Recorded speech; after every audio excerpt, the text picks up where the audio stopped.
N'oubliez pas de soutenir et de vous abonner à la page Eco-News Insight pour recevoir toutes les nouveautés. Au fil de 2 mandats présidentiels, Brigitte Macron s'est adaptée à la vie au palais de l'Élysée, bien que sa vie actuelle soit loin de ce qu'elle avait imaginé aux côtés de son mari, Emmanuel Macron. Avant d'entrer dans la lumière de la présidence, elle n'aurait jamais envisagé de résider à l'Élysée.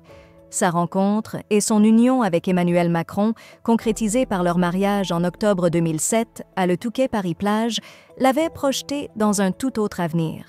Dans une interview accordée au magazine Madame Figaro, publiée le vendredi 22 mars 2024, la première dame partage ses réflexions sur une vie qu'elle aurait pu mener différemment.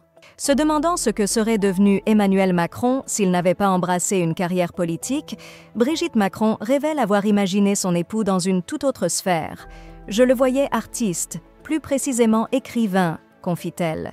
Cette idée d'une vie conjugale entrelacée avec celle d'un écrivain lui semblait réaliste, jusqu'à ce que la réalité de la présidence s'impose à eux le 7 mai 2017, puis à nouveau en 2022, période durant lesquelles elle n'était pas totalement préparée à endosser le rôle de première dame, bien qu'elle ne doutait guère de la réélection.